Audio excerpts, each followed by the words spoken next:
அன்னைக்கு ஒரு நாள் சென்னையில் சரியான பலத்த மழைங்க. இடி மின்னலோட கூடிய ஒரு பலத்த மழை.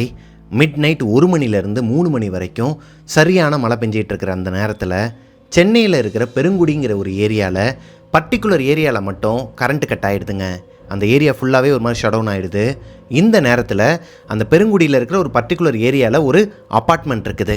இந்த அப்பார்ட்மெண்ட்டில் கீழே கிரவுண்ட் ஃப்ளோரில் ஒரு 1 BHK, ஃபர்ஸ்ட் ஃப்ளோரில் ஒரு 2 BHK, செகண்ட் ஃப்ளோரில் ஒரு 3 BHK, அதுக்கு மேலே மொட்டை மாடி. இந்த மாதிரி இருக்கிற ஒரு பில்டிங்கில் செகண்ட் ஃப்ளோரில் இருக்கிற அந்த 3 BHK அப்பார்ட்மெண்ட்டில் ஒரு குடும்பம் வாழ்ந்துக்கிட்டு வராங்க. இந்த குடும்பத்தில் அம்மா, அப்பா, அண்ணன், தம்பி, தாத்தா, பாட்டி, இவங்க 6 பேருங்க. அம்மா, அப்பா இவங்க 2 பேரும் மாஸ்டர் பெட்ரூமில் படுத்து தூங்கிட்டு இருக்கிறாங்க. தம்பி, அண்ணன் இவங்க 2 பேரும் ஒரு பெட்ரூமில் படுத்து தூங்கிட்டு இருக்கிறாங்க. தாத்தா, பாட்டி இவங்க 2 பேரும் அவங்களோட பெட்ரூமில் படுத்து தூங்கிட்டு இருக்கிறாங்க. இப்போது கரண்ட் கட் ஆனதுக்கப்புறமா ரொம்ப நேரமாகவே ஒரு மாதிரி ஸ்வெட்டிங் ஆகி அண்ணன் தம்பி இருக்கிற ரூமில் தம்பிக்கு ஒரு மாதிரி டிஸ்டர்ப் ஆகி ஒரு மாதிரி உருண்டு படுத்துக்கிட்டு இருக்கிறாருங்க. இந்த டைமில் பலமான ஒரு இடி ஒன்று இடிக்குது. இந்த சத்தத்தில் தம்பி எந்திரிச்சிடுறாரு. எந்திரிச்சவருக்கு அப்போ தான் தெரியுது கரண்ட் கட் ஆகிடுச்சு அப்படிங்கிறது. இப்போது எமர்ஜென்சி லைட் அவங்களோட வீட்டில் இருக்குமாங்க.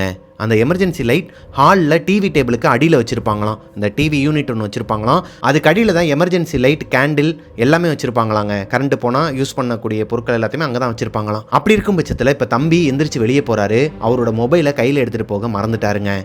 எந்திரிச்சு வெளியே போனவருக்கு இந்த மின்னல் வெட்டுது இல்லையா, அந்த வெளிச்சமே அப்பப்போ வந்துட்டு போகும்போது இவர் கரெக்டாக அந்த டிவி யூனிட்டுக்கிட்ட போயிட்டு கீழே இருக்கிற அந்த கபோர்டை ஓப்பன் பண்ணி எமர்ஜென்சி லைட்டையும் எடுத்துடுறாருங்க. எடுத்ததுக்கப்புறமா அதை ஆன் பண்ணால் ஆன் ஆகலை. இந்த நேரம் பார்த்து இப்படி ஒரு சத்தம் கேட்குதுங்க. அவங்களோட கிச்சனுக்கு பக்கத்தில் இருக்கிற பால்கனியில் தான் வாஷிங் மிஷினை வச்சுருப்பாங்களாம். அந்த வாஷிங் மிஷின் அன்னைக்கு காலையில் தான் ரிப்பேர் ஆகிருக்குது. அதை யாருமே யூஸ் பண்ணலை.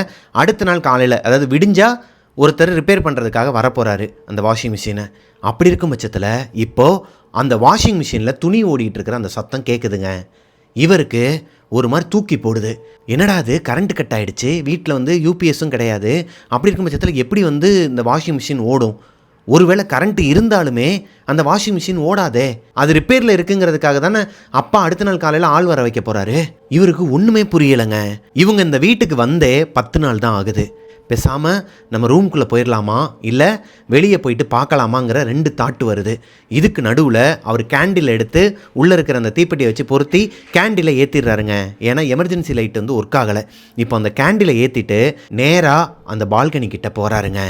அந்த பால்கனி கிட்ட அவர் போகும்போது வெளியே மின்னல் வெட்டுதுன்னு சொன்னேன் இல்லையா, அந்த மின்னல் வெளிச்சத்துக்கு யாரோ ஒருத்தவங்க அந்த வாஷிங் மிஷினுக்கு முன்னாடியே நின்றுட்டு இருக்கிறாங்க. இந்த உருவத்தை அவர் பார்த்துடுறாரு.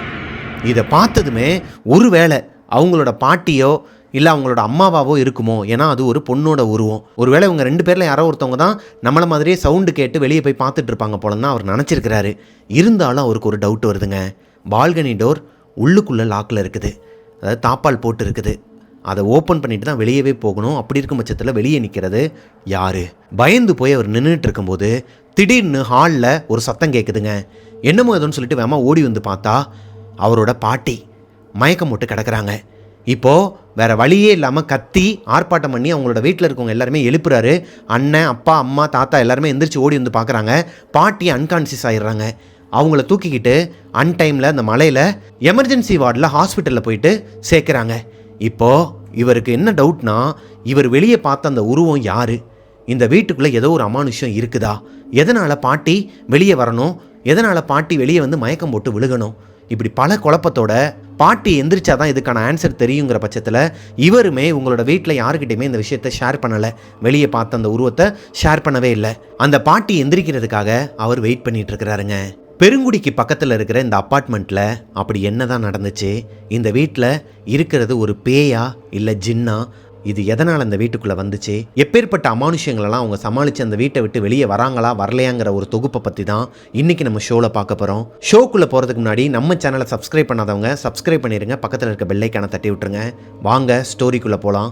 Welcome to our show devil's kitchen.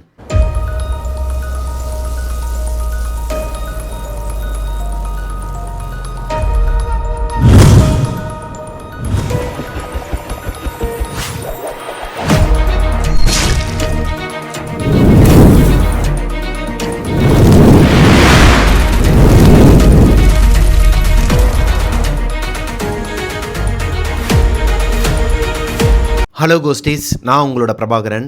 இன்றைக்கி நம்ம பார்க்க போகிற ஸ்டோரியை எனக்கு இன்ஸ்டாகிராமில் அனுப்பின பிரதரோட பேர் வருண்ங்க. வருண் அவங்களோட சொந்த ஊருன்னு பார்த்தீங்கன்னா நேட்டிவ் பார்த்தீங்கன்னா காரைக்குடி. ஆனால் அவங்களோட ஃபேமிலியோட சென்னைக்கு வந்து செட்டில் ஆகி கிட்டத்தட்ட 3 வருஷத்துக்கு மேலே ஆகுதுங்க.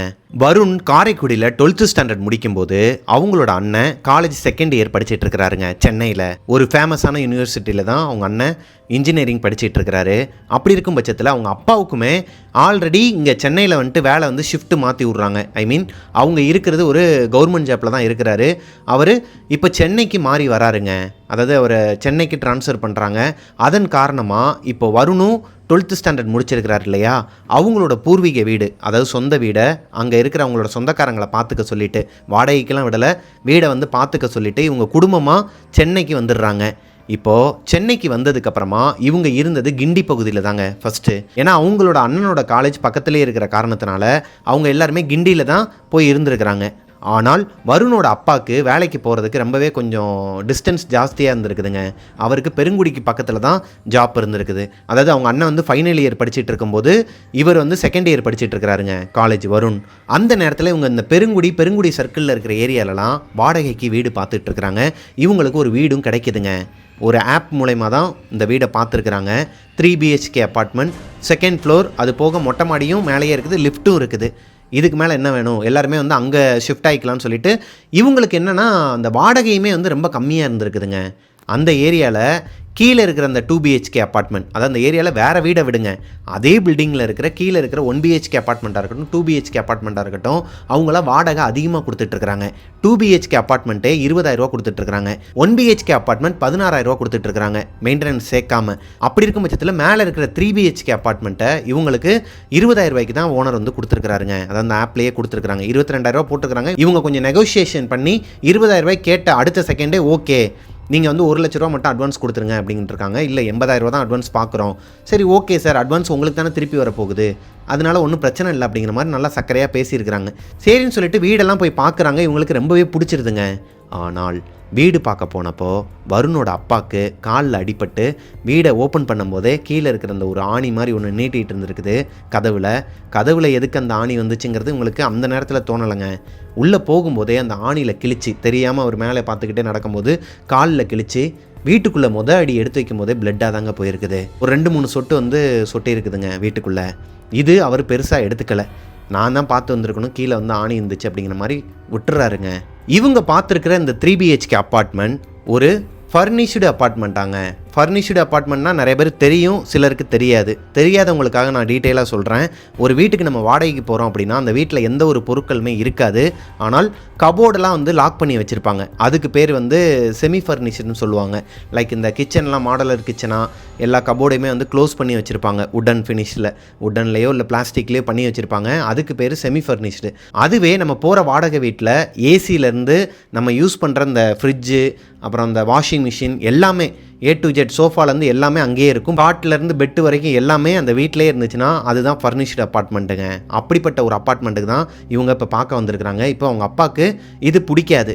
வேறு யாரோ ஒருத்தவங்க யூஸ் பண்ண, அதாவது ஓனர் யூஸ் பண்ண பொருட்கள்லாம் நாங்கள் எதுக்கு யூஸ் பண்ணணும், எல்லாத்தையுமே க்ளீன் பண்ணிவிட்டு கொடுக்குறதுனா கொடுங்க, நாங்கள் வந்துடுறோம், அப்படி இல்லாத பட்சத்தில் நாங்கள் வேறு வீடு பார்த்துக்குறோம் அப்படிங்கிற மாதிரி சொல்லும் போதே அந்த வீடை காட்ட வந்திருப்பார் இல்லையா அந்த ஆப் மூலமாக. இவங்க வந்து ஏதோ மெம்பர்ஷிப்லாம் எடுத்து தான் ஒருத்தர் வந்திருக்கிறாரு. அவர் தான் இவங்களுக்கு வந்து எல்லாத்தையும் சொல்லிகிட்டு இருக்கிறாரு. இந்த டீட்டெயில்ஸ் எல்லாத்தையுமே சொல்லி பக்கத்துலேயே வந்து அவர் தான் பார்த்துக்கிட்டு இருக்கிறாரு.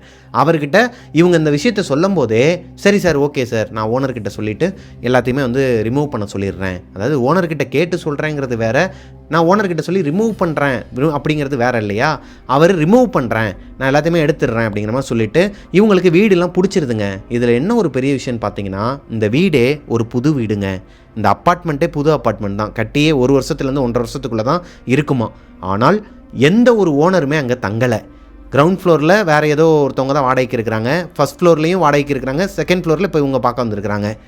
ஆனால் மற்றவங்க எல்லாருமே நல்லா தான் இருக்கிறாங்க. ஏன்னா கீழே போய் விசாரிக்கும் போது ஓகே தாங்க, நல்ல வீடு தான், நல்ல ராசியான வீடு அப்படிங்கிற மாதிரி தான் கிரவுண்ட் ஃப்ளோர்லையும் ஃபர்ஸ்ட் ஃப்ளோர்லையும் இருக்கிறவங்களாம் சொல்லியிருக்கிறாங்க வருணோட அம்மா கிட்ட. அதோட சேர்த்து ஒரு இக்கும் வச்சிருக்கிறாங்க.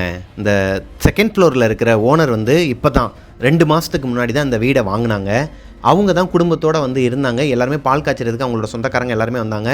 மேலே அந்த சோஃபாலேருந்து கட்டிலேருந்து எல்லாமே, இந்த ஏசிலேருந்து எல்லாமே பார்த்தீங்கன்னா உங்களுக்கே தெரியும் புதுசாக இருக்கும்.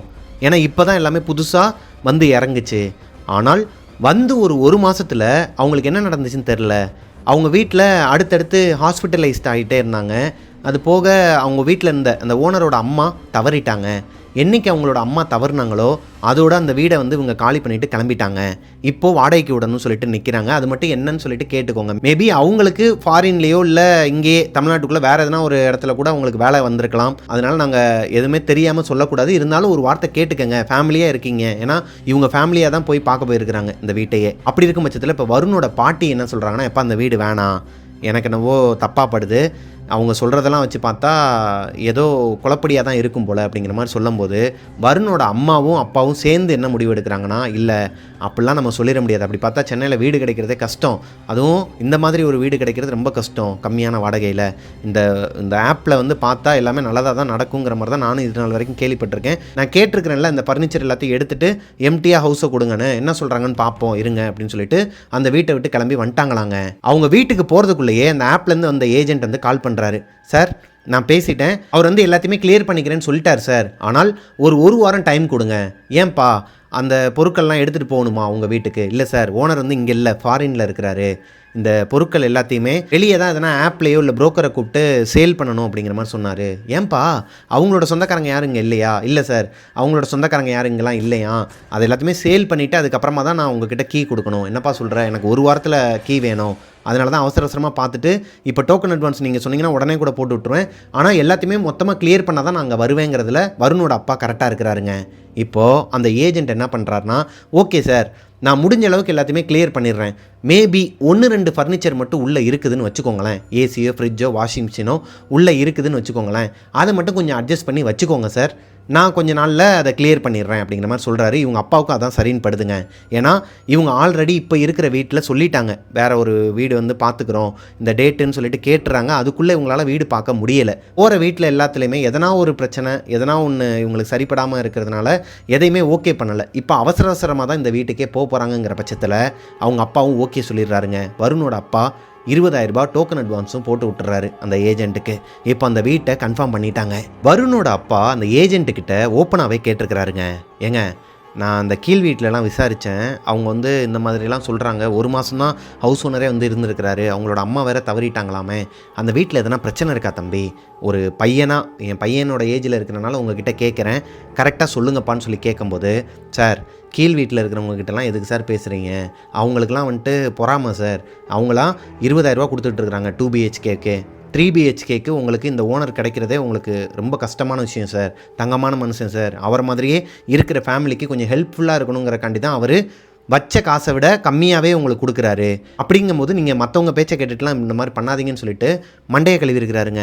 அவர் பேசுகிறத கேட்டோன்னே இவங்க அப்பாவுக்கே ஒரு மாதிரி கில்ட்டியாக இருக்குது. ஐயோ சாரி தம்பி, நீங்கள் ஓனர்கிட்டலாம் எதுவும் சொல்லிக்காதீங்க அப்படிங்கிற மாதிரிலாம் சொல்லியிருக்கிறாருங்க. இப்போது இந்த வீட்டுக்கு ஒரு வழியாக இவங்க பால் காய்ச்சி குடிபெயர்ந்துடுறாங்க.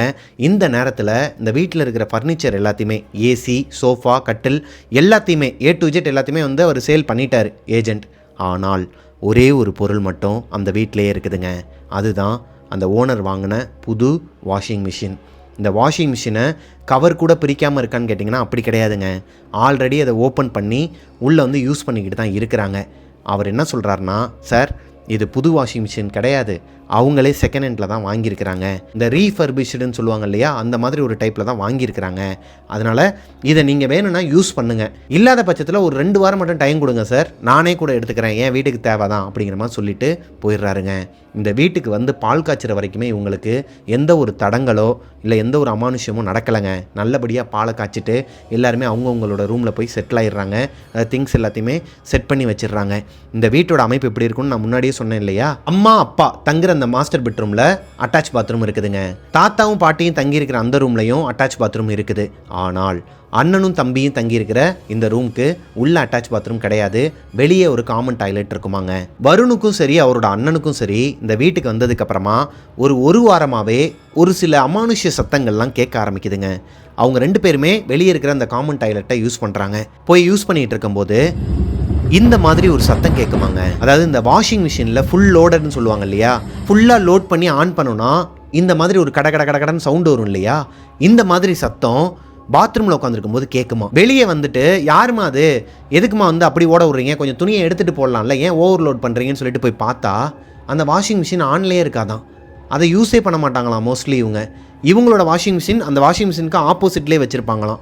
அதை தான் இவங்க அம்மா யூஸ் பண்ணுவாங்களாம், பாட்டியும் யூஸ் பண்ணுவாங்களாம். அந்த வாஷிங் மிஷினை இவங்க வீட்டில் இருக்கவங்க யாருமே யூஸ் பண்ணல. அப்படி இருக்கும் பட்சத்தில் இவங்க பாத்ரூமில் இருக்கும்போது ஓடுன சத்தம் எப்படி வந்திருக்கும்? ஏன்னா இவங்களோட டாய்லெட்டுக்கு அப்படியே பேக் சைடில் தான் அந்த பால்கனியோட இடம் வரும். அந்த பால்கனி சவத்தில் ஓங்கி குத்துனா இந்த பாத்ரூம்குள்ளே எக்கோ அடிக்குமா, லைட்டாக கேட்குமா அந்த சத்தம்.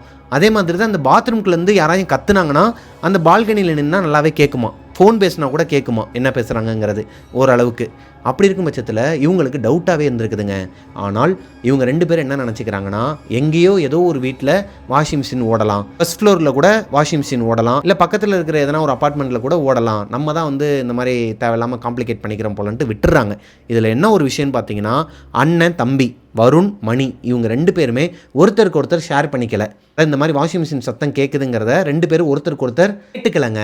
ஸோ இந்த வீட்டுக்கு 1 வாரம் ஆகுது. இந்த 1 வாரத்தில் எல்லாருமே அவங்கவுங்களோட வேலையை கரெக்டாக பார்த்துக்கிட்டு இருக்கிறாங்க.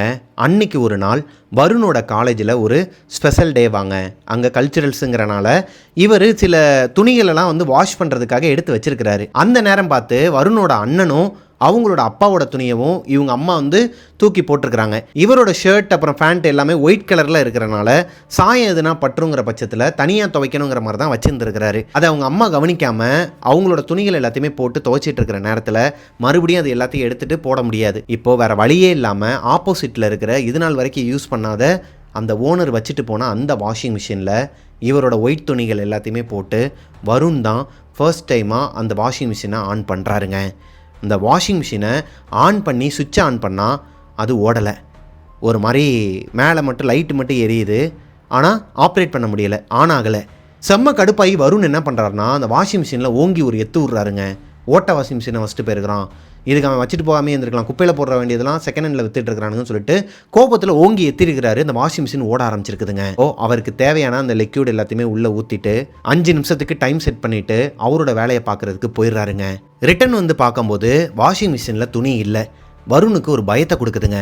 பக்கத்தில் அவங்களோட அம்மாவோ இல்லை பாட்டியோ அந்த துணியை எடுத்து காய போட்டிருந்தாங்க அப்படின்னா அந்த பால்கனியில் இருக்கிற அந்த கம்பி மேலேயே தான் காய போடுவாங்களாம். அந்த இடத்துல துணி எதுவுமே இல்லை. அவங்க ஆல்ரெடி துவைச்சி போட்ட அந்த துணிகள் மட்டும்தான் இருக்குது.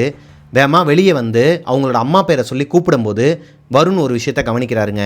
அவங்க வீட்டில் ஹாலில் இருக்கிற அந்த ஜன்னல் ஒன்று பெருசாக இருக்குமா, அந்த விண்டோலையே நிறைய கம்பியாக போகுமா, அதில் அவங்களோட துணி எல்லாத்தையும் காய போட்டு வச்சுருக்கிறாங்க. அவங்க அம்மா வந்ததுக்கப்புறமா யாருமே இங்கே காய போட்டதுன்னு சொல்லி கேட்கும்போது பாட்டி தாண்டா காய போட்டாங்க, என்னப்போ இல்லை ஒன்றும் இல்லை, துணியை காணுமேன்னு சொல்லிட்டு பயந்துட்டேம்மா, வேறு ஒன்றும் இல்லைன்னு சொல்லிட்டு அந்த பேச்சை அதோட விட்டுறாருங்க. ஆனால் அவர் அந்த வாஷிங் மிஷினில் துவைச்சி எடுத்து காய போட்ட அந்த துணியில் எலி செத்த ஸ்மெல் அடிக்குதாங்க. ஒரு எலி செத்து போச்சு அப்படின்னா வீட்டுக்குள்ளே எவ்வளோ ஸ்மெல் வரும்? இல்லை ஒரு கடையில் செத்து போச்சுன்னா ஒரு ஏசி ரூமில் இருக்கும்போது நமக்கு குப்புன்னு அடிக்கும் இல்லையா, அந்த மாதிரி கொமட்டுற மாதிரி ஒரு ஸ்மெல்லு பயங்கரமாக அடிச்சிருக்குது. வீட்டுக்குள்ளே இருக்கிறவங்க எல்லாருமே கேட்க ஆரம்பிக்கிறாங்க. அதாவது வருணோட அண்ணன் மட்டும் வீட்டில் இல்லை, அவர் மட்டும் அவரோட வேலை விஷயமா போயிட்டாரு. இப்போ வீட்டில் இருக்கிற பாட்டி, தாத்தா, வருணோட அம்மா 3 பேருமே கேட்குறாங்க, என்னடா அது ஒரு மாதிரி கொமட்டிக்கிட்டு வருது? அதைத்தான் நானும் கேட்குறேன். பாட்டி நீ தானே எடுத்து காய போட்ட, நீ எடுக்கும்போது இந்த ஸ்மெல் வந்துச்சா? இல்லைப்பா நான் எடுக்கும்போது எந்த ஸ்மெல்லுமே இல்லையே, நார்மலாக தான் இருந்துச்சு. என்ன பாட்டி சொல்கிற? ஆமாப்பா நான் எடுக்கும்போது எந்த ஸ்மெல் இல்லை, அது மாதிரி நான் எடுத்து காய போட்டேன்ல, அப்போ நீ இந்த இடத்த கிராஸ் பண்ணி தானே போயிட்டுருக்கிற, நேரம் முன்னாடியே எல்லோரும் கேட்டிருக்கணும்ல, அது எப்படி திடீர்னு வரும்? அதெல்லாம் கிடையாது, நீ தான் ஏதோ பண்ணிட்ட, சரி கொடுப்பா இன்னொரு தடவை வேணால் நான் வேணால் துவைச்சி தரேன் அப்படின்னு சொல்லிட்டு அவங்க பாட்டி கேட்கும்போது கம்ஃபர்ட்டு அந்த மாதிரி எதனா ஒன்று போட்டு கொஞ்சம் ஸ்மெல் இல்லாமல் நான் பார்த்துக்கிறேன்ப்பான்னு சொல்லிட்டு கேட்கும்போது டைம் இல்லைன்னு சொல்லிட்டு கோபத்தோட அந்த ட்ரெஸ்ஸை எடுத்து போட்டுக்கிட்டு அதை பாதி ஈரமாக தான் இருக்குது இன்னுமே அந்த காஸ்ட்யூம். இவரோட ஃபங்க்ஷனுக்கு கிளம்பி போயிட்டாரு, அதாவது கல்ச்சுரல்ஸுக்கு கிளம்பி போயிட்டாரு. அங்கே போனதுக்கப்புறமா அந்த நாளை இவரால் மறக்கவே முடியாதாங்க. பக்கத்தில் இருக்கிற இவங்களோட ஃப்ரெண்ட்ஸு பொண்ணுங்க யாருமே இவர் பக்கத்திலே வரலையாம். பசங்களாக இருக்கட்டும் பொண்ணுங்களாக இருக்கட்டும் எல்லாருமே கலாய்க்க ஆரம்பிச்சிருக்கிறாங்க. என்னடா எலிசத்த ஸ்மெல் வருது, என்னடா குளிக்கலையா, என்னடா அப்படி இப்படின்னு சொல்லிட்டு இவங்க ஓவராகவே கலாய்ச்சிருக்கிறாங்க. இவர் செம்ம கடுப்பில் அந்த ட்ரெஸ்ஸை கழட்டி போட்டுட்டு வேறு ஒரு ட்ரெஸ்ஸு பக்கத்துலேயே போய் பர்ச்சேஸ் பண்ணி வாங்கி போட்டுட்டு தான் வீட்டுக்கே வந்திருக்கிறாரு. இப்போது வீட்டுக்கு செம்மையாக ரைடு விட்டுருக்குறாருங்க அவங்க பாட்டியை. இதுக்கப்புறம் என்னோடய துணியை நீ தொடுற வேலை வச்சுக்காத, நீ எப்படி தொடுவ? அந்த வாஷிங் மிஷினில் நான் போடும்போது எந்த ஒரு ஸ்மெல்லுமே இல்லை, அந்த வாஷிங் மிஷினை நான் தான் ஆன் பண்ணேன், இத்தனைக்கு அதை கழுவ கூட இல்லை, அப்படியே ஓப்பன் பண்ணி ட்ரெஸ்ஸை போட்டேன், எந்த ஸ்மெல்லு வரல, இப்போ எப்படி வந்திருக்கும், நீ தான் ஏதோ ஒன்று பண்ணிட்டேன்னு சொல்லிட்டு அவங்க பாட்டியை திட்டிட்டு அன்றைக்கி நைட்டு சாப்பிடாம படுத்து தூங்கிட்டாராங்க. இந்த சம்பவம் நடந்து அடுத்த நாள் காலையில் வருணோட அம்மா எந்திரிச்சு வெளியே அதாவது கிச்சனுக்கு போயிட்டு அவங்களோட வேலையை பார்த்துட்டு இருக்கும்போது வெளியே ஒரே தண்ணி சத்தமாக இருந்திருக்குதுங்க. அந்த பால்கனியும் கிச்சனும் ஒட்டி தான் இருக்குமா. கிச்சனோட கதவை ஓப்பன் பண்ணால் தான் வெளியே பால்கனி. அங்கே தான் இவங்க 2 வாஷிங் மிஷின் வச்சுருக்கிறாங்க. இதுக்கு இடையில வருணோட அப்பா ஆல்ரெடி அந்த புரோக்கர்கிட்ட கத்திட்டு தான் இருக்கிறாரு, ஏஜென்ட்டுக்கிட்ட. எப்பயா எடுப்ப இடைஞ்சலாக இருக்குது, நீ அதை எடுத்தால் தான் என்னோட வாஷிங் மிஷின் வைக்க முடியும்னு சொல்லிட்டு அவர் ஒரு பக்கம் சண்டை போட்டுட்டு தான் இருக்கிறாரு. இந்த நேரத்தில் இவருக்கு ஒரு சம்பவம் நடந்துச்சு இல்லையா வருணுக்கு. அதுக்கு அடுத்த நாள் காலையில் அவங்க அம்மா கிச்சனில் போய் நிற்கும்போது வெளியே தண்ணியாக ஒரு மாதிரி அலம்புற மாதிரி சத்தம் கேட்குதுங்க. யாரோ ஒருத்தவங்க காலை வச்சு நடந்தாங்கன்னா சத்தம் கேட்கும் இல்லையா, அந்த மாதிரி ஒரு சத்தம் கேட்குது. பால்கனி டோர் உள்ள லாக்கில் இருக்குது. ஏன்னா இவங்க அம்மா தான் முதல்ல எந்திரிக்கிறாங்க. இவங்கள தொடர்ந்து இவங்களோட மாமியார், அதாவது இவங்க வருணோட பாட்டி, அவங்க எந்திரிப்பாங்க. அப்படி இருக்கும் பட்சத்தில் வெளியே யார் இருக்கா, எதனால் தண்ணி சத்தம் கேட்குது, தண்ணியில் யாரோ ஒருத்தவங்க நடக்கிற சத்தம் கேட்குதுன்னு சொல்லிட்டு அவங்க அம்மாவுக்கு லைட்டாக பயம் வருதுங்க. ஏன்னா அவங்க அம்மாவுக்கு சின்ன வயசுலேருந்தே பேயினா பயம். இப்போது அவங்களோட மனசை தேத்திக்கிட்டு அவங்களோட இஷ்ட தெய்வமான கருமாரியம்மனை மனசில் நினச்சிக்கிட்டு ஒரே முடிவாக கதவை ஓப்பன் பண்ணால் கீழே ஃபுல்லாகவே பிளட்டாங்க. தண்ணி வெளியே போகிற இடம் வந்து நிறைய அழுக்கு, இந்த முடியெல்லாம் சேர்ந்துச்சுன்னா போய் அடைச்சிக்கும் இல்லையா, அந்த மாதிரி ஒரு இதில் போய் அடைச்சிக்கிட்டு இருக்குது. இதில் என்ன ஒரு ஹைலைட் பார்த்திங்கன்னா, இவங்க யாருமே அந்த ஏரியாவில் வந்து இந்த முடி சிக்கெடுக்கிறதோ இல்லை அந்த முடி சம்மந்தமான விஷயம் எதுவுமே அங்கே இருக்காதாங்க. ஆனால் அவ்வளோ முடி எங்கேருந்து வந்துச்சுன்னே தெரியாதான். இந்த முடி எல்லாமே போயிட்டு அந்த இடத்த அடைச்சிக்கிட்டு, தண்ணி போகிற இடத்த அடைச்சிக்கிட்டு இருக்கிறனால தான் தண்ணி எல்லாமே தேங்கி நிற்கிது பால்கனியில். இந்த தண்ணியும் ஃபுல்லாகவே ரெட்டாக இருக்குது, பொன வாடை அடிக்குதாங்க. லைக் ஒரு எலிசத்த ஸ்மெல்லு ஹெவியாக அடிச்சிருக்குது. வருணோட சட்டையில் அடிச்சிச்சு இல்லையா, அதை விட ஹெவியாக 4 மடங்குக்கு ஸ்மெல் அடிக்குதுங்க. இவங்க அம்மாவுக்கு அதை பார்த்தோன்னே பயங்கரமாக ஒரு மாதிரி பயம் வந்து அவங்களோட ஹஸ்பண்டை எழுப்புறதுக்காக அவங்களோட ரூம்குள்ளே ஓடும்போது இவங்க சத்தம் கேட்டு வருண் அவங்களோட அண்ணன் 2 பேருமே எந்திரிச்சிடுறாங்க. வெளியே வந்து பார்த்தா வருணோட அம்மா அவங்களோட ரூம்குள்ளே போயிட்டு கதவை மூட்டாங்க. இப்போ அவங்களோட ரூம்குள்ளே போய் கதவை மூடும்போது இவங்க 2 பேரும் கதவை ஓப்பன் பண்ணிவிட்டு வெளியே வந்து பார்க்குறாங்க. வீடு ஃபுல்லாகவே ஒரு மாதிரி ஸ்மெல் அடிக்குது. என்னமோ அதுன்னு சொல்லிட்டு வெளியே தான் சவுண்டு கேட்குதுன்னு சொல்லிட்டு போய் பார்த்தா இவங்களுக்கும் ஒரு மாதிரி அதிர்ச்சிங்க. அவங்க அம்மாவுக்கு மட்டும் அந்த விஷுவல் தெரியலை, அது உண்மையாகவே இவங்களோட பால்கனியில் ரத்தமாக இருக்குது, போகிற இடத்த முடியெல்லாம் சேர்ந்து அடைச்சிக்கிட்டு இருக்குது. இதை பார்த்துட்டு இவங்க தம்பி அண்ணன் எல்லாருமே வீட்டில் இருக்கிறவங்க எல்லாருமே வந்துடுறாங்க. யாருக்குமே ஒன்றுமே புரியலை, எங்கேருந்து இவ்வளோ ரத்தம் வந்துச்சு, எங்கேருந்து இவ்வளோ முடி வந்துச்சுன்னு சொல்லிட்டு ஒரே கன்ஃபியூஷன் வந்துருக்குறாங்க. இருந்தாலும் அண்ணனும் அப்பாவும் சேர்ந்து இறங்கி அந்த அடப்பை எடுத்து விட்டு ஃபுல்லாக க்ளீன் பண்ணியிருக்கிறாங்க. க்ளீன் பண்ணிவிட்டு ஒரு விஷயத்தை கவனிச்சிருக்கிறாங்க. வாஷிங் மிஷினில் வெளியே போகிறதுக்கு ஒரு பைப் இருக்கும் இல்லையா, நம்ம இப்போ துணியை துவைக்கிறோன்னா அந்த அழுக்கு தண்ணி எல்லாமே வெளியேறதுக்கு ஒரு பைப் இருக்குங்க. அந்த பைப்பை யாரோ ஒருத்தவங்க அந்த குழிக்குள்ளேருந்து எடுத்து வெளியே நீட்டி விட்டுருக்குறாங்க. அந்த வாஷிங் மிஷினுக்குள்ளேருந்து தான் இவ்வளோ ரத்தம் வந்திருக்குதுங்க. அதாவது இவங்க வீட்டுக்கு வரும்போது ஓனர் வச்சுட்டு போனால் அந்த வாஷிங் மிஷின்லேருந்து தான் அவ்வளோ ரத்தம் வெளியே லீக் ஆகிருக்குது. என்னமோ ஏதுன்னு சொல்லிட்டு ஆத்திர அவசரத்துக்கு பக்கத்தில் இருக்கிற ஒரு ஃப்ரெண்டை கூப்பிடுறாரு வருணோட அப்பா. அவர் ஏசி மெக்கானிக்காங்க. அந்தளவுக்கு வாஷிங் மிஷினை பார்க்க தெரியாதான். இருந்தாலும் உள்ளே எதனா பல்லியோ இல்லை எலியோ சிக்கியிருந்தால் கூட இந்த மாதிரி ஆயிருக்கலாம் மச்சான், நான் ஓப்பன் பண்ணி பார்க்குறேன்னு சொல்லிட்டு அவருக்கு தெரிஞ்ச அளவுக்கு ஓப்பன் பண்ணி பார்க்கும்போது உள்ளுக்குள்ளே ஒரு எலி செத்து கிடக்குதுங்க. அந்த எலியோட ரத்தம் தான் இவ்வளோ தூரம் வெளியே வந்திருக்குது. அந்த எலியோட ஸ்மெல்லு தான் வருண் துவைச்சி போட்ட அந்த சட்டையிலேயே அந்த ஸ்மெல்லு தான் வந்திருக்குது. இப்போது இவங்க எல்லாருக்குமே ஒரு டவுட்டுங்க, அது எப்படி அந்த எலி வந்து உள்ளே செத்து கிடக்குதுன்னா வெள்ளை சட்டையும் வெள்ளை ஃபேண்ட்டையும் போட்டு துவைச்ச வருணோட சட்டைக்கு மட்டும் எதுவுமே ஆகலை. ஏன் அப்பயே வந்திருக்கணும்ல பிளட்டு, ஏன் வரலை? ஸ்மெல்லு மட்டும் ஏன் வந்துச்சு? அது மாதிரி வருணோட பாட்டி அந்த வாஷிங் மிஷின்லேருந்து அந்த துணியை எடுக்கும்போது ஸ்மெல் எதுவுமே வரலன்னு சொன்னாங்க. அது உண்மை. இப்போ தான் வருணுக்கு ஒரு சந்தேகம் வர ஆரம்பிக்குதுங்க. அவங்களோட வீட்டில் இருக்கிறவங்க எல்லாருமே எப்படி குழம்பிக்கிறாங்கன்னா, மேபி அடியில் கூட அந்த எலி இருந்திருக்கலாம், அதனால தான் இவ்வளோ பிரச்சனை வந்திருக்குங்கிற மாதிரி அவங்க அப்பா முடிவு பண்ணிட்டாருங்க. இதில் அமானுஷத்துக்குலாம் இடமே கிடையாது, எலி செத்து கிடக்கிறனால இப்படி ஒன்று நடந்திருக்குங்கிற மாதிரி அவர் ஒரு மைண்ட் செட்டுக்கு வந்துட்டார். ஆனால் இந்த வருணுக்கு மட்டும் ஒரு மாதிரி உறுத்திக்கிட்டே இருந்திருக்குதுங்க.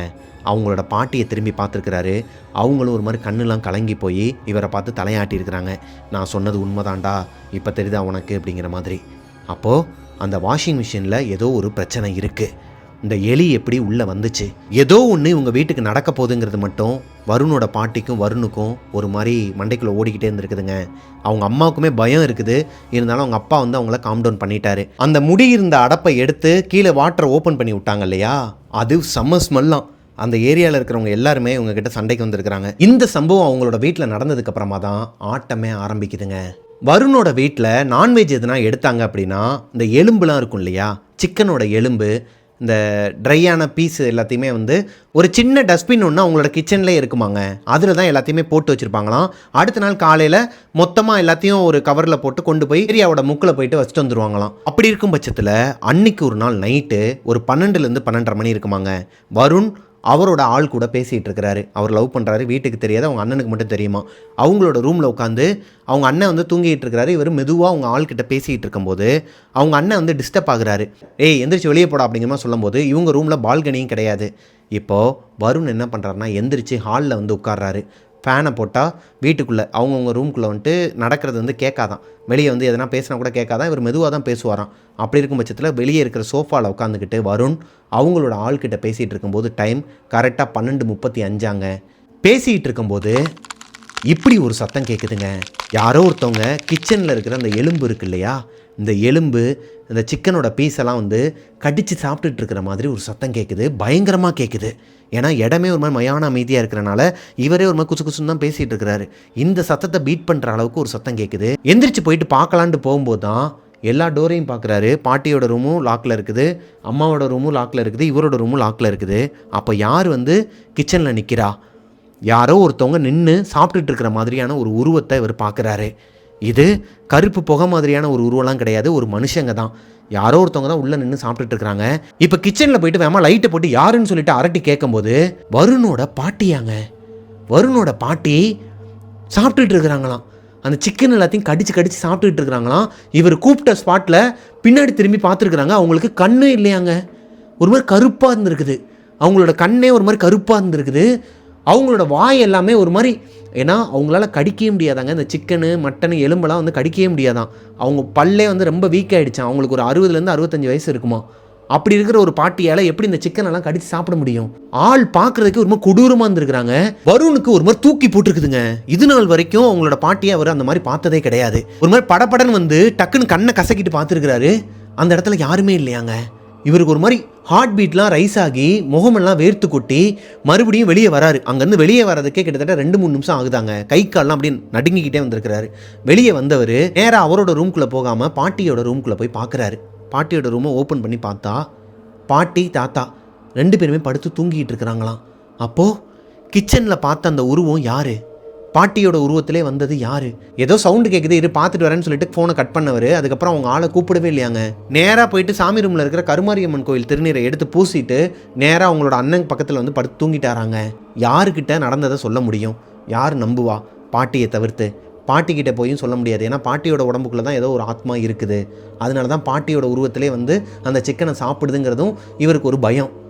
என்னடா பண்ணுறதுன்னு தெரியாமல் இவரோட ஃப்ரெண்டுக்கிட்ட சொல்லியிருக்கிறாருங்க. மச்சான் இந்த மாதிரி நைட்டு நடந்துச்சுடா, இந்த வீட்டுக்கு வந்ததுலேருந்தே என்னோடய ட்ரெஸ்ஸும் அன்றைக்கி நாரிச்சு இல்லையா, அதுக்கும் அந்த அமானுஷம் தாண்டா காரணம்னு சொல்லிட்டு இவங்க வீட்டில் நடந்தது எல்லாத்தையுமே சொல்கிறாரு. வீட்டோட ஓனரும் 2 மாதத்துக்கு மேலே இங்கே இல்லைடா, அவங்க வீட்லேயும் ஒரு சாவு விழுந்திருக்குது, அதுக்கப்புறமா தான் கிளம்பி போயிருக்கிறேன்னு சொல்லும்போது வருணோட ஃப்ரெண்டு வெக்காளியம்மன் கோவிலை வந்து சஜஸ்ட் பண்ணுறாருங்க. திருச்சியில் இருக்கிற வெக்காளியம்மன் கோவிலை அவர் சஜஸ்ட் பண்ணுறாருங்க. முடிஞ்சால் நீ குடும்பத்தோட போ, இல்லை நீ மட்டும் என் கூட வா, நம்ம 2 பேரும் போயிட்டு அங்கே இருக்கிற ஒரு பூசாரிக்கிட்ட சொல்லி கயிறு வாங்கிட்டு வந்து வீட்டில் கட்டலாம். அங்கே இருக்கிற இந்த சில பொருட்கள், பூஜை பொருட்களும் வாங்கிட்டு வந்து வீட்டில் மாட்டினா இந்த மாதிரி அமானுஷங்கள்லாம் வராது மச்சான். அது எப்படி அவனுக்கு தெரியும்? இல்லை என்னோடய வீட்லேயும் அந்த மாதிரி ஒன்று நடந்திருக்குது. எங்கள் வீட்டில் இருக்கிறவங்களா இருக்கட்டும், எங்கள் ஃபேமிலியில் இருக்கிறவங்களா இருக்கட்டும், அந்த அம்மனோட கோயிலுக்கு போயிட்டு வந்ததுக்கப்புறமா அங்கே இருக்கிற அந்த எலுமிச்சம்பழம், அப்புறம் அவங்க கொடுக்குற அந்த திருநீர் இதெல்லாம் எடுத்துகிட்டு வந்து வச்சானாலே எந்த ஒரு அமானுஷமும் தீய சக்தியும் வீட்டுக்குள்ளே வராதுங்கிற நம்பிக்கை இப்போ வரைக்குமே எங்களோட வீட்டில் இருக்குடா. உனக்கு உடனே சஜஸ்ட் பண்ணணும்னா நான் அதை தான் சொல்லுவேன் அப்படிங்கிற மாதிரி சொல்கிறாரு. இப்போ வருண் அவங்களோட அப்பா அம்மா கிட்ட போயிட்டு ரொம்ப நாளாகவே வந்து நம்ம கோவிலுக்கு போகல, நம்ம எல்லோரும் சேர்ந்து கோவிலுக்கு போகலாமா, திருச்சியில் வந்து வெக்காளியம்மன் கோயிலுக்கு என்னோடய ஃப்ரெண்டு போகிறானா அவன் ஃபேமிலியோட, நம்மளும் போகலாமான்னு சொல்லிட்டு கேட்கும்போது அவங்க அப்பா அம்மா எல்லாருமே சிரிக்கிறாங்க. ஏன்னா இந்த பையனுக்கு அந்த அளவுக்கு கடவுள் பக்திலாம் கிடையாது. பக்கத்து ஏரியாவில் இருக்கிற கோயிலுக்கு கூப்பிட்டா கூட இவர் ரொம்பவே பிகு பண்ணுவாராம்.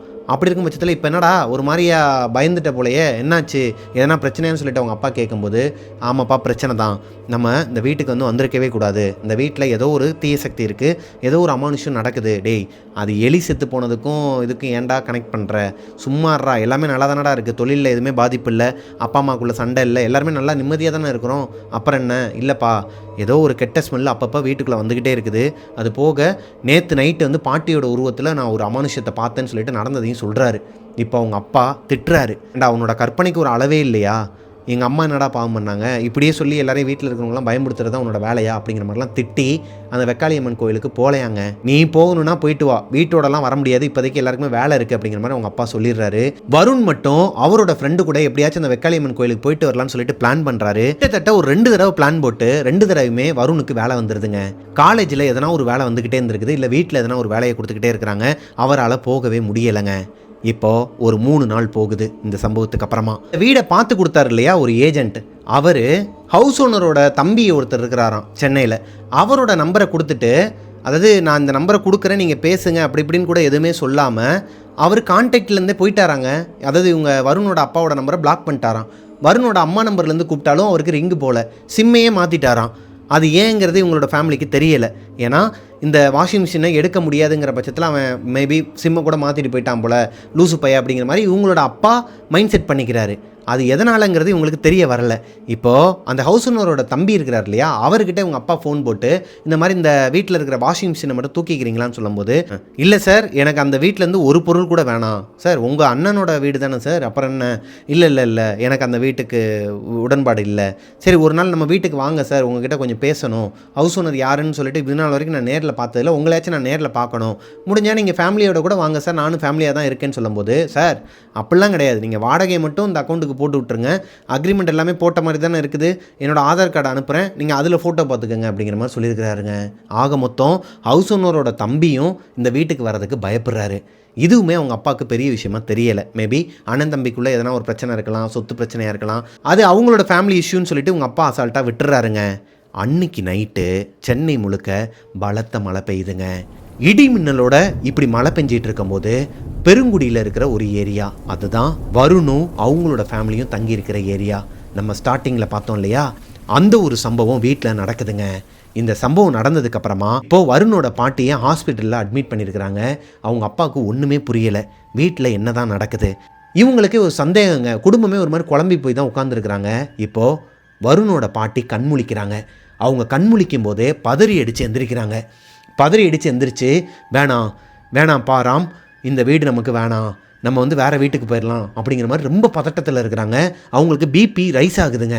இப்போ நர்ஸ் ஒருத்தவங்க வெளியேந்து வேமா ஓடி வராங்க. ஏன்னா இவங்க எந்திரிச்ச ஸ்பாட்லேயே வருணோட அம்மா போயிட்டு நர்ஸை கூப்பிட போயிட்டாங்க. வருணோட பாட்டி வருணோட அப்பாவை பிடிச்சிக்கிட்டு, வருணோட அப்பா பேர் தான் ராம், அவரை பிடிச்சிக்கிட்டு இந்த மாதிரி இந்த வீடு வேணாம், ரொம்ப ஆபத்து, நம்ம உயிருக்கே ஆபத்து, சொன்னா கேளு, இந்த வீட்டில் இருக்க வேணாம்னு சொல்லிட்டு அவர் சட்டையை பிடிச்சி ஆட்டிக்கிட்டே இருந்தவங்க அப்படியே மயக்கம் போட்டு விழுந்துட்டாங்களாங்க. மறுபடியும் அன்கான்சியஸ் ஆகிட்டாங்களாம். இப்போது நர்ஸ் வந்து என்னமோ ஏதோன்னு சொல்லிட்டு பார்க்கும்போது அவங்க ஓகே தான், கொஞ்சம் ஏதோ பார்த்து பயந்துருக்கிறாங்க போல், அதனால தான் இப்படிலாம் பிஹேவ் பண்ணுறாங்க, வீட்டில் என்ன சார் நடந்துச்சு, எதனால் சார் மயக்கம் போட்டு விழுந்தாங்கன்னு சொல்லிட்டு அவங்க கேட்கும்போது இவங்களுக்கு ஆன்சர் கிடையாது. அதுதாங்க எங்களுக்கும் தெரில, அவங்க எந்திரிச்சா தான் கேட்கணும்னு சொல்லிட்டு தான் நாங்களே இருந்தோம். அப்படிங்கிற பட்சத்தில் மறுபடியும் அவங்க பாட்டி எந்திரிக்கிற வரைக்கும் எல்லாருமே அவங்கவுங்க வேலைக்கு போகாமல் அதே ஹாஸ்பிட்டலில் வெயிட் பண்ணிட்டு தாங்க இருந்திருக்கிறாங்க. இவங்களுக்கு ஒரு க்யூரியாசிட்டி, என்ன தான் நடந்திருக்கும், அவங்க ஏதோ ஒரு விஷயத்தை பார்த்துருக்குறாங்கங்கிற பட்சத்தில் வெயிட் பண்ணிகிட்டு இருக்கும்போது அவங்க பாட்டி 1 மணி நேரத்துக்கு அப்புறமா எந்திரிக்கிறாங்க. எந்திரிச்சவங்க இப்போ தாங்க சொல்கிறாங்க, அன்றைக்கி நைட்டு அந்த பாட்டி அவங்களோட ரூமில் நல்லா படுத்து தூங்கிட்டு இருக்கும்போது திடீர்னு ஹாலில் ஒரு சத்தம் கேட்டிருக்குதுங்க. யாரோ இந்த பொருட்களெல்லாம் உருட்டிகிட்டு இருக்கிற மாதிரி ஒரு சத்தம் கேட்டிருக்குது. அது வேறு யாரும் இல்லை, ஸ்டார்டிங்கில் நம்ம பார்த்தோம் இல்லையா, வருண் தான் வெளியே அந்த எமர்ஜென்சி லைட்டை எடுக்கிறதுக்காக கீழே உருட்டிகிட்டு இருந்திருக்கிறாரு. அந்த சத்தம் கேட்டு தான் வருணோட பாட்டி எந்திரிச்சிருக்கிறாங்க. எந்திரிச்சு வெளியே வந்தவங்க வருண் அப்போ நேராக கிச்சன் கிட்ட போய் நின்றுட்டுருக்கிறாரு. இடிமின்னல் வெட்டிக்கிட்டு இருக்குது. வருண் ஒரு உருவத்தை வெளியே பார்த்துட்டு இருக்கிறாரு. ஸ்டார்டிங்கில் கவனிச்சிருப்பீங்கன்னு நினைக்கிறேன், அந்த வாஷிங் மிஷின் பக்கத்துலேயே யாரோ ஒருத்தவங்க ஒரு பொண்ணு நிற்கிறாங்க. ஒரு பொண்ணோட உருவம் தான் நிற்கிது. மின்னல் வெளிச்சத்துக்கு அந்த பொண்ணு இவரையே பார்த்துட்டு இருக்கிற மாதிரி ஒரு உருவத்தை பார்த்துட்டு இருக்கிறாரு. அதே நேரத்தில் வருணோட பாட்டி அவங்களோட ஹாலில் வந்து நின்று வருணை பார்த்துட்டு இருக்கும்போது, வருணை கூப்பிடலான்னு சொல்லிட்டு வரும்போது ஒரு மின்னல் வெட்டின வெளிச்சத்தில் வருணுக்கு பின்னாடி ஒரு உருவம் நின்றுட்டு இருந்திருக்குதுங்க. வருணுக்கு பின்னாடி ஒரு உருவம் நின்றுட்டு இருந்திருக்குது. அது வருணையே பார்த்துக்கிட்டு இருந்திருக்குது. வருணோட பாட்டியால் பேசவே முடியலையாம், நாக்கு பெறலு தான். இப்போ நான் ஒரு விஷயத்த சொல்ல வரேன்னு வச்சுக்கோங்களேன், என் நாக்கு வந்து ஒரு மாதிரி பெறலும். நான் சொல்ல வந்த விஷயத்த எனக்கு மைண்டில் ஓடும், நாக்கு வரைக்கும் வரும், ஆனால் பேச முடியாது. அந்த ஒரு சுச்சுவேஷனில் அந்த பாட்டியால் பேச முடியாமல் கொஞ்சம் தூரம் நடந்து வந்து வருணை தொடலான்ட்டு வரும்போது அவங்களால நடக்கவும் முடியலையாம். ஒரு மாதிரி ஸ்லீப்பிங் பேரலைஸ் சொல்லுவாங்க இல்லையா, கை காலெலாம் ஒரு மாதிரி விழுந்துருச்சுன்னு, அந்த மாதிரி அந்த பாட்டிக்கு கையும் ஒர்க் ஆகலை, காலும் ஒர்க் ஆகலை. ரொம்ப ஒரு மாதிரி பதறி போய் முகமெல்லாம் ஒரு மாதிரி வேர்த்து கொட்டி கருமாரியம்மனை மனசில் நினச்சிக்கிட்டு எப்படியாச்சும் அவங்களோட பேரனை போய் காப்பாற்றணுங்கிற ஒரு முடிவில் அந்த பாட்டி மெதுவாக நகரும்போது அந்த பாட்டி அவங்கள அறியாமலே ரிவர்ஸில் போகிறாங்களாம். பின்னாடி நோக்கி நடந்தவங்க ஒரு கட்டத்துக்கு மேலே வருணுக்கு பின்னாடி நிற்கிற அந்த கருப்பு உருவம் வேகமாக ஒரு ஃப்ராக்ஷன் ஆஃப் த செகண்டில் இவங்களுக்கு மூஞ்சிக்கு முன்னாடி வந்து நின்றுருக்குதுங்க. அதை பார்த்து கத்தி அப்படியே மயக்கம் போட்டு விழுந்துட்டாங்களாம் கீழே. இப்போ தான் வருணுக்கு இவங்க பாட்டி கத்துற சத்தம் கேட்டு அவர் வேகமாக ஓடி வந்து பார்த்து பாட்டியை தூக்கிட்டு போய் ஹாஸ்பிட்டலில் அட்மிட் பண்ணியிருக்கிறாங்க. அப்போது வீட்டில் இருக்கிறது ஒரு பேய் கிடையாது, 2. ஒன்று வருண் வந்து அந்த வாஷிங் மிஷின் கிட்ட பார்த்தது, இன்னொன்று வருணுக்கு பின்னாடி நின்னது. இந்த 2 பேருமே யார்? இதை கேட்டதுக்கப்புறமா தான் வருணோட அப்பாக்கே ஒரு மாதிரி தூக்கி போடுதுங்க. அப்போது நம்மளோட பையன் வந்து பொய் சொல்லலை. இப்போ தான் வருணோட அண்ணன் வாயை திறக்கிறாரு. ஆமாம், எனக்குமே பயமாக இருக்குது. ஏன்னா நான் பாத்ரூம் போகும்போதெல்லாம் வெளியே இருக்கிற அந்த காமன் டாய்லெட் யூஸ் பண்ணும்போதெல்லாம் அந்த சைடு கிச்சனில் இருக்கிற அந்த பால்கனி சைடு வாஷிங் மிஷின் ஓடிட்டு இருக்கிற மாதிரி சத்தம் கேட்கும்பா. நான் வெளியே வந்து பார்க்கும்போதெல்லாம் அந்த வாஷிங் மிஷின் ஓடாது, நம்மளோட வாஷிங் மிஷின் ஓடாது, அதுவும் ஓடாது. எனக்கு தெரிஞ்ச அந்த வாஷிங் மிஷினில் தான் ஏதோ ஒரு பிரச்சனை இருக்குங்கிற மாதிரி அவங்க அண்ணன் சொல்லும்போது தான் வருண் சொல்கிறாரு, டேய் எனக்கும் தாண்டா அந்த சத்தம் கேட்கும், நானும் கீழ் வீட்லேயோ இல்லை பக்கத்து அப்பார்ட்மெண்ட்டில் தான் யாரோ ஒருத்தவங்க யூஸ் பண்ணியிருப்பாங்கன்னு நினச்சி விட்டுட்டேன். இப்போ தான் எல்லாருமே ஒருத்தருக்கு ஒருத்தர் ஷேர் பண்ணிக்கிறாங்க. வருணோட அப்பாவுக்குமே சில அமானுஷங்கள்லாம் நடந்திருக்குதுங்க வீட்டில். அவர் ஹாலில் உட்காந்து டிவி பார்த்துட்டு இருக்கும்போது யாரோ ஒருத்தவங்க கிச்சன்லேருந்து மெதுவாக அப்படியே மூவ் ஆகி வர மாதிரியே அவர் சைடு கண்ணில் தெரியுமா. டக்குன்னு திரும்பி பார்த்தா அங்கே யாருமே இருக்க மாட்டாங்களாம். லைட்டு வெளிச்சத்துக்கு எதனா ரிஃப்ளெக்ஷனாக இருக்குன்னு சொல்லிட்டு அவங்க அப்பா விட்டாராங்க. ஆனால் அந்த உருவம் எப்பப்பெல்லாம் அந்த இடத்துல கிராஸ் பண்ணி வர மாதிரி உங்கள் அப்பா சைடு கண்ணில் பார்க்குறாரோ அந்த டைம் எல்லாமே வீட்டுக்குள்ளே ஒரு கெட்ட ஸ்மெல் வருமா. அதாவது அந்த எலிசத்த ஸ்மெல்லு ஹெவியாக அடிச்சிச்சு இல்லையா, அந்த அளவுக்கு இல்லாமல் ஒரு கெட்ட ஸ்மெல்லு கிராஸ் பண்ணி போகுமாங்க. ஒரு நிமிஷத்துக்கு சஸ்டெயின் ஆகுமா அந்த கெட்ட ஸ்மெல், அதுக்கப்புறமா போயிருமாங்க. அது மாதிரி இவங்களோட வீட்டில் இப்போ தான் யோசித்து பார்க்குறாங்க. இந்த வீட்டுக்கு வந்து கிட்டத்தட்ட ஒரு 2 வாரம் ஆக போகுது. இந்த வீட்டுக்கு வந்து இந்த 2 வாரத்தில் மொதல் 1 வாரம் மட்டும்தான் சாமி ரூமை எல்லாருமே ஓப்பன் பண்ணி சாமி கும்பிட்றதா இருக்கட்டும், விளக்கேற்றுறதா இருக்கட்டும், பூஜை பண்ணுறதா இருக்கட்டும், இது எல்லாமே பண்ணியிருக்கிறாங்களே தவிர்த்து இந்த சம்பவம் நடக்கிறதுக்கு முன்னாடி ஒரு 3-4 நாளாகவே அந்த சாமி கபோர்டை யாருமே ஓப்பன் பண்ணவே இல்லை. அப்பப்போ போயிட்டு திருநீர் மட்டும்தான் எடுத்து பூசிட்டு வராங்களே ஒழிய அந்த சாமி ரூமில் இருக்கிற சாமியை யாருமே விளக்கேற்றி கும்பிடலை. அது இவங்களையே அறியாமல் நடந்துகிட்டு இருந்திருக்குது அந்த வீட்டுக்குள்ளே. பாட்டி வயசானவங்க இருக்கிறாங்க, அவங்க எப்பயுமே சாமியை கும்பிடுவாங்க, எப்பயுமே சாமிக்கு விளக்கேற்றுறது வழக்கம், அவங்க அம்மாவும் சரி பாட்டியும் சரி. ஆனால் யாருமே சாமியை கும்பிடலை. எல்லாருக்குமே மைண்டு ஒரு மாதிரி டஞ்சனாக தாங்க இருந்திருக்குது. யோசிக்கவே முடியலையா அவங்களால. ஒரு சில பர்டிகுலர் விஷயங்களை தாண்டி அவங்களால யோசிக்கவே முடியலையா. வீட்டுக்குள்ளேயே என்ன நடக்குது ஏது நடக்குதுங்கிற ஒரு நாலேஜ் இல்லாமல் வாழ்ந்துகிட்டு இருந்திருக்கிறாங்க. இப்போ தான் இவங்க எல்லாருக்குமே விளங்குது இவங்களோட வீட்டுக்குள்ளே ஏதோ ஒரு அமானுஷம் இருக்குது. அதுக்கு காரணம் இந்த வாஷிங் மிஷின் தான். அதை அவன் எடுக்கிறானோ இல்லையா, அதை எடுத்து குப்பை தொட்டியில் போட்டுடலான்னு சொல்லிட்டு முடிவு பண்ணி இவங்க யாருமே வீட்டுக்கு போகாமல் அப்பா மட்டும் அவங்களோட ஃப்ரெண்டு ஒருத்தர்கிட்ட சொல்லி, ஸ்டார்டிங்கில் ஒருத்தர் வந்து வாஷிங் மிஷின் பார்த்தார் இல்லையா, உள்ளே வந்து எலி செத்த ஸ்மெல் வருது, எலியோட அந்த ரத்தமாக தான் வந்திருக்குன்னு சொன்னார் இல்லையா, அவரையே வர சொல்லி வருணோட அப்பா மட்டும் வீட்டுக்கு போகிறாரு. அந்த வாஷிங் மிஷினை வித்துடலாம் இல்லை குப்பையில் தூக்கி போட்டுடலாம்னு சொல்லும்போது அவங்க அப்பாவோட ஃப்ரெண்டு வந்து நான் எடுத்துக்கிறேன் அப்படிங்கிற மாதிரி சொல்கிறாரு. அவங்க அப்பா அவங்க ஃப்ரெண்டுக்கிட்ட டிரான்ஸ்பரண்ட்டாக இருப்பாராங்க. வீட்டில் நடந்த எல்லா அமானுஷங்களையும் சொன்னதுக்கப்புறமா எனக்கு வேணாம்ப்பா, யாருக்கு விற்கவும் வேணாம், குப்பை தொட்டியில் எடுத்து போட்டலாம்னு சொல்லிட்டு அந்த வாஷிங் மிஷினை தூக்குறாங்களாம். 2 பேரால் அந்த வாஷிங் மிஷினை தூக்க முடியலையாங்க. யாரோ ஒருத்தவங்க உள்ளே உட்காந்துருக்குறாங்க. ஒரு 100-150 கிலோவை தூக்கி உள்ளே வச்சாங்கன்னா அதோடு சேர்த்து அந்த வாஷிங் மிஷின் வெயிட்டாக இருந்துச்சுன்னா எப்படி இருக்கும்? தூக்கவே முடியலையாங்க. கஷ்டப்பட்டு ஓரளவுக்கு தூக்கிக்கிட்டு அந்த பால்கனியை விட்டு கிச்சன் வரைக்கும் தூக்கிட்டு வந்து வச்சிடுறாங்க. இந்த நேரம் அடியெல்லாம் துருப்பிடிச்சு போய் கிடந்திருக்குதுங்க. இதில் அவங்க அப்பாவுக்கும் சரி அவங்க ஃப்ரெண்டுக்கும் சரி கையில் கிழிச்சு துருப்பிடிச்ச அந்த இரும்பு ஏறி ஃபுல்லாக ரத்தமாக, அந்த இடம் ஃபுல்லாக ரத்தமாக. மறுபடியும் அந்த வாஷிங் மிஷினை அங்கேயே வச்சுட்டு வீட்டை விட்டு வெளியே போயிட்டு வீடை லாக் பண்ணிவிட்டு ஃபஸ்ட் எய்ட்லாம் போய் பண்ணிட்டு வந்துருக்குறாங்க. ஃபஸ்ட் எய்ட்லாம் போய் பண்ணிட்டு வந்ததுக்கப்புறமா ஆளை கூட்டு வந்துருக்குறாங்க. இவங்களோட அப்பார்ட்மெண்ட் பக்கத்துலேயே தனி வீடுகள்லாம் இருக்குமா, அங்கே தோட்டக்காரங்களாம் இருப்பாங்களாம். ஒரு சிலர்லாம் இவங்க அப்பாவுக்கு தெரிஞ்சவங்க தானா. அவங்களுக்கு இவர் காசுலாம் கொடுப்பாராம். வந்த நாள்லேருந்து இப்போ வரைக்குமே கொஞ்சம் கொஞ்சம் காசு கொடுக்குறது, அவங்களுக்கு எதனா சாப்பாடு வாங்கி கொடுக்குறது, அந்த மாதிரிலாம் கொடுக்குற காரணத்தினால அவங்க ஹெல்ப்புக்கு வந்திருக்கிறாங்க. கிட்டத்தட்ட ஒரு 4-5 பேர் சேர்ந்து பெரிய ஒரு பெட்ஷீட்டை மடித்து அடியில் வச்சு அதாவது இவங்களுக்கு கிழிச்ச மாதிரி அவங்களுக்கு கிழிச்சிடக்கூடாதுன்னு சொல்லிட்டு கஷ்டப்பட்டு தூக்கிட்டு கீழே வந்து வச்சுருக்கிறாங்க. கீழே வந்து வைக்கும்போது தான் இந்த 3-4 பேருமே சொல்கிறாங்க, சார் இது இவ்வளோ வெயிட்டே இருக்காது, இதே வாஷிங் மிஷின் எங்களோட வீட்லேயும் இருக்குது, ஏதோ ஒன்று தப்பாக இருக்குது சார், இதுக்குள்ளே ஏதோ ஒன்று இருக்குது, நம்ம ஓப்பன் பண்ணி பார்க்கலாமான்னு சொல்லிட்டு ஒருத்தர் கேட்குறாரு. வருணோட அப்பா வேணான்னு சொல்கிறாரு. ஆனால் வருணோட அப்பாவோட ஃப்ரெண்டு இருக்கிறார் இல்லையா, அவருக்கு ஒரு ஆர்வம் வருதுங்க. சரி ஓகே என்ன தான் இருக்குன்னு பார்ப்போம்யா, மேபி எவனா செய்வின சூனியன்னு சொல்லிட்டு எதனா உள்ளே வச்சுருந்தானா சரி பார்ப்போன்னு சொல்லிட்டு இவங்களோட அப்பார்ட்மெண்ட்லேருந்து வெளியே எடுத்துகிட்டு அந்த குப்பை தொட்டிக்கு பக்கத்தில் வச்சு உடச்சிருக்கிறாங்க. ஏன்னா அது உடையிற ஸ்டேஜில் தான் இருந்திருக்குது அடியில். இதுவும் அவங்களுக்கு ஒரு டவுட்டுங்க. என்னடா இது புதுசாக வாங்கியிருக்கிறாங்கங்கிற ரீஃபர்பிஷ்டாகவே இருந்தாலும் எப்படி துருப்பிடிச்ச ஒரு வாஷிங் மிஷின் வந்து அவன் வாங்கி வைப்பான் ஓனர். அது போக எப்படி வந்து ஒருவேளை அவர் புதுசாகவே வாங்கி வச்சுருந்தாலும் ரீஃபர்பிஷ்டுங்கிறது ரொம்பலாம் அட்டுப்பழசாக இருக்காதுங்க. ஓரளவுக்கு ஒரு மாதம் 2 மாதம் 3 மாதம் யூஸ் பண்ண பொருளாக தான் இருக்கும். அதுவாகவே இருந்தாலும் எப்படி இவ்வளோ சீக்கிரம் துருப்பிடிக்கும், என்ன தான் இருக்குன்னு பார்ப்போம்னு சொல்லிட்டு உடச்சிட்டு பார்த்தா உள்ளே ஃபுல்லாக கிட்டத்தட்ட ஒரு 5-6 கிலோ முடி இருக்குமாங்க. அந்த லேடிஸோட ஹேர் இருக்கு இல்லையா லாங்காக, இந்த மாதிரி முடி கிட்டத்தட்ட ஒரு 5-6 கிலோ முடி இருக்குமா. அது போக இன்னும் 2-3 எலிங்கெல்லாம் செத்து கிடக்குது. ஹெவி ஸ்மெல்லாங்க அந்த ஏரியாவில். அந்த ரோட்டில் போகிற வரவெல்லாம் பார்த்துட்டு இருந்துருக்கிறான். இவங்க எல்லாருமே அந்த இடத்துல ஒரு சிலர்லாம் வாமிட்டே பண்ணியிருக்கிறாங்க, வருணோட அப்பா உட்பட. இப்போது எப்படி இது சாத்தியமாகும்? இந்த வீட்டுக்குள்ளே இவ்வளோ எலி இருந்தாலும் எப்படி போயிட்டு அந்த வாஷிங் மிஷினுக்குள்ளே உட்காரும்? இது ஏதோ ஒரு அமானுஷமாக ஏதோ தப்பாக படுதுன்னு சொல்லிட்டு அந்த வாஷிங் மிஷினை தூக்கி குப்பை தொட்டியில் போட்டுட்டு நேராக அவங்கவுங்களோட வீட்டுக்கு போயிடுறாங்க. இப்போது வருணோட அப்பா வீட்டுக்கு வந்துட்டு இந்த பிளட்டுலாம் கீழே கொட்டியிருக்கு இல்லையா, ஆல்ரெடி அவர் வந்து தூக்கும்போது கீழே பிளட்டுலாம் கொட்டியிருக்கு இல்லையா, ஆட்களை கூப்பிட்டு வரும்போதே லைட்டாக தொடச்சிருக்கிறாரு. இருந்தாலும் அப்படியே ஒரு மாதிரி இழுவி அங்கங்கே ஒரு பிளட்டோட மார்க் தெரியும் இல்லையா, அந்த மாதிரி இருந்திருக்குது. ஆனால் வருணோட அப்பாவும் அவரோட ஃப்ரெண்டும் வீட்டுக்கு வந்து பார்க்கும்போது அந்த பிளட் ட்ராப்போட மார்க் இருக்குது இல்லையா, அதை ஒரு இழுவி விட்டாங்கன்னா துடைக்கிற மாதிரி துடைக்கும் போது லைட்டாக அப்படியே நீட்டிக்கிட்டு இருக்கும் இல்லையா, அந்த மார்க்கை காணுமாங்க. ஒட்டை யாரோ ஒருத்தவங்க வலிச்சு நக்கின மாதிரி அந்த இடமே ஒரு மாதிரி க்ளீனாக இருக்குதான். இப்போது வருணோட அப்பாவுக்கு நல்லாவே தெரியுது வருண் சொன்னது பொய் கிடையாது, வருணோட பாட்டி சொன்னதும் பொய் கிடையாது. 2 விஷயம், 2 அமானுஷம் இந்த வீட்டுக்குள்ளே இருந்திருக்குது. ஒன்று அந்த வாஷிங் மிஷினுக்குள்ளே இருந்த அமானுஷம், அதை தூக்கிட்டு போய் வெளியே போட்டாச்சு. இன்னொன்று எங்கே இருக்கு? வருணோட அப்பாவோட ஃப்ரெண்டு என்ன சொல்கிறாருன்னா, எனக்கு தெரிஞ்ச ஒரு பாய் ஒருத்தர் இருக்கிறாரு, பெரிய தர்காவில் தான் ஒர்க் பண்ணுறாரு, பக்கத்து ஏரியாவில் தான் அவரோட வீடு இருக்குது, நான் போய் அவரை கூப்பிட்டு வந்துடுறேன்னு சொல்லிட்டு கூப்பிட போயிருக்கிறாருங்க. அவர் கூப்பிட போன இந்த நேரத்தில் வருணோட அப்பாவுக்கு அவங்களோட வீட்டுக்குள்ளே ஏகப்பட்ட சிம்டம்ஸ் தெரிஞ்சிருக்குதுங்க.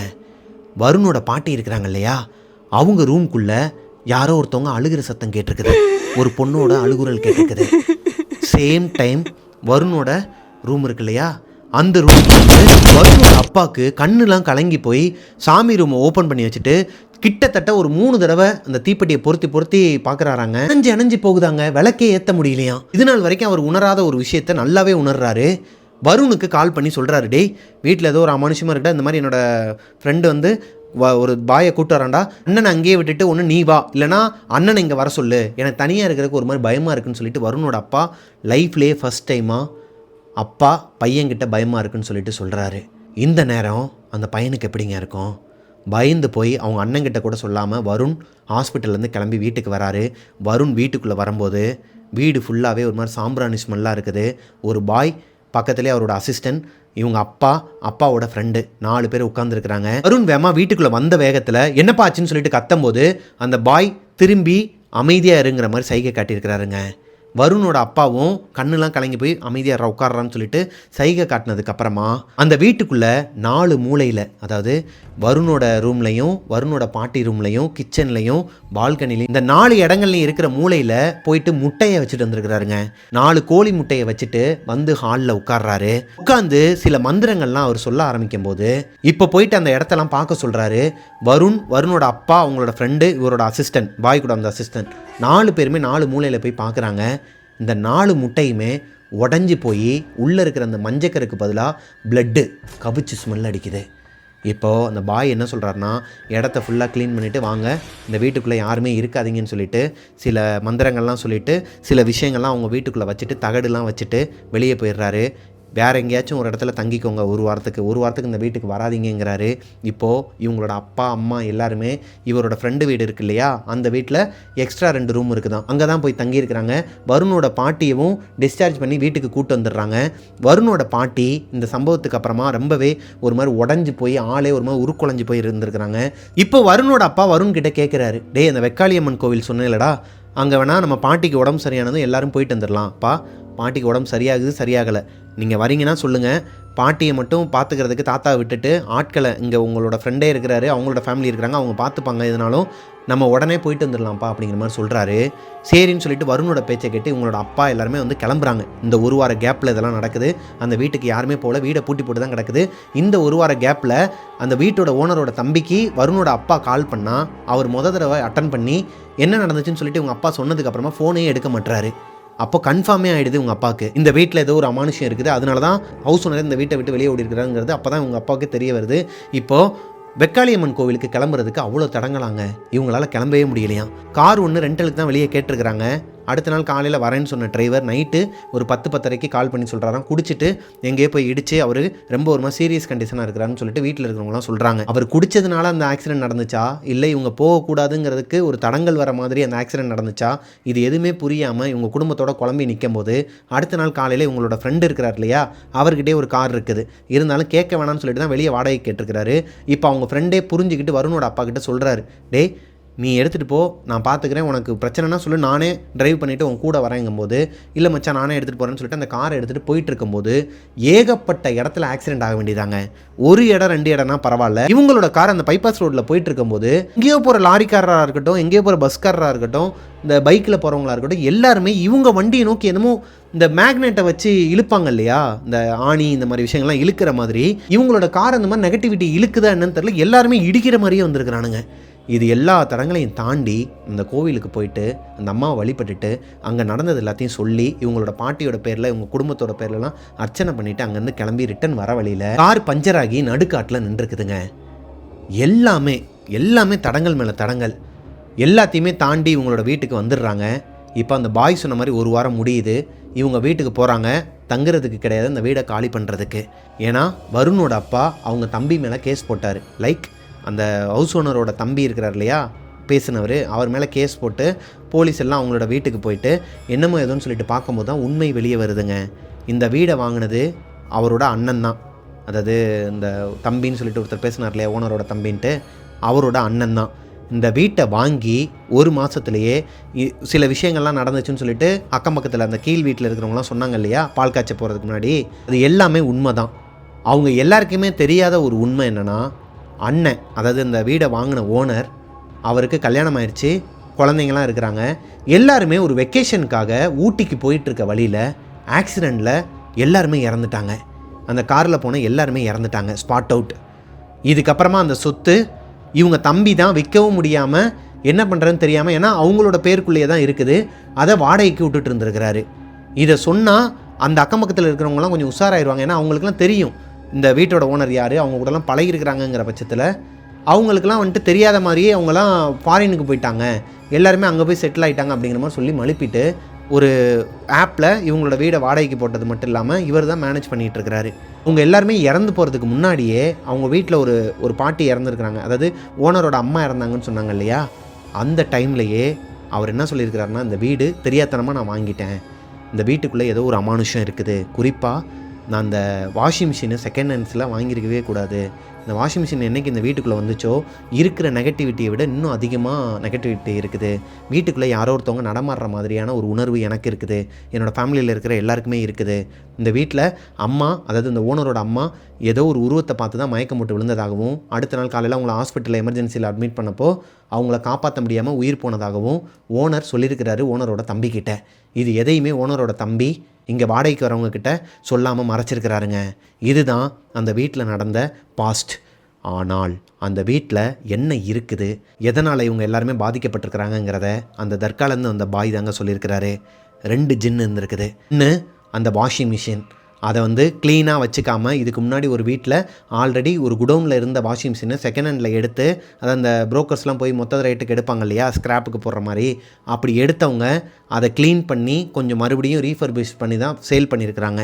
ஜின் அதுக்கான போர்ட்டலை அதுக்குள்ளே அமைச்சிக்கிச்சு. அந்த செகண்ட் ஹேண்ட் வாஷிங் மிஷினுக்குள்ளே தான் அந்த ஜின் இருந்திருக்குது. அது போக அந்த வீட்டுக்குள்ளே சுத்தமாக வைக்காமல் ஒரு ரூம் இருந்திருக்குது. அந்த ரூம்குள்ளே ஒரு ஜின் ஒன்று வந்திருக்குது. ஆல்ரெடி ஒரு தேர் இருக்குதாங்க.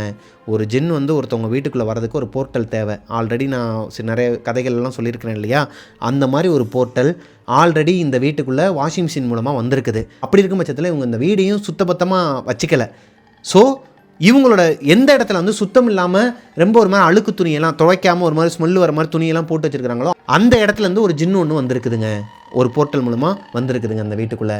இந்த 2 கெட்ட ஜின்னுமே வீட்டுக்குள்ளே இருக்கிறவங்கள படாத பாடு படுத்தி எடுத்து அவங்க வீட்டில் இருக்கிறவங்க எல்லாருமே இறந்தும் போயிட்டாங்க. இப்போது இந்த வீட்டில் இவ்வளோ விஷயங்கள் நடந்திருக்குன்னு தெரிஞ்சதுக்கப்புறமா அவர் மேலே கேஸ் போட்டு அவரோட தம்பி எல்லாத்தையும் சொல்கிறாரு.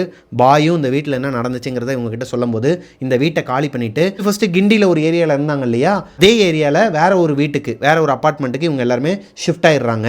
இந்த சம்பவத்துக்கு அப்புறமா இவங்க வீட்டில் இருக்கிறவங்க எல்லாருமே வீட்டை செம்ம க்ளீனாக சுத்தமாக வச்சுப்பாங்களாம். அது போக சாமி கும்பிடாத நாளே கிடையாதாங்க.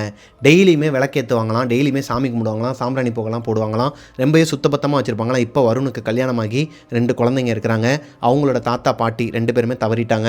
இவங்களோட அப்பா அம்மா 2 பேருமே அவங்க அண்ணன் கூட கனடாவில் போய் செட்டில் ஆகிட்டாங்களாங்க.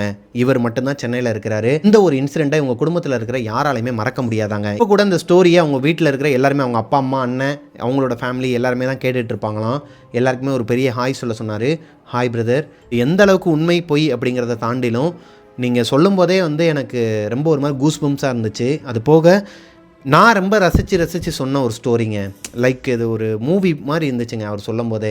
அதை நான் என்னோடய ஸ்டைலில் உங்ககிட்ட நரேட் பண்ணி முடிச்சிட்டேன். இந்த ஸ்டோரி உங்களுக்கு பிடிச்சிருக்குன்னு நினைக்கிறேன். பிடிச்சிருந்துச்சுன்னா லைக் பண்ணிடுங்க. இதில் வந்த பெயர்கள் எல்லாமே கற்பனை பெயர்கள் தான். அவங்களோட இடத்தையோ இல்லை பெயர்களையோ குறிப்பிட்டு சொல்ல வேணாம், அதை புனைப்பெயர்களாக சொல்லுங்கன்னு சொன்ன காரணத்தினால நான் எல்லாத்தையுமே புனைப்பெயர்களாக சொல்லியிருக்கிறேன். உங்களுக்கு இந்த ஸ்டோரி பிடிச்சிருக்குன்னு நம்புகிறேன்.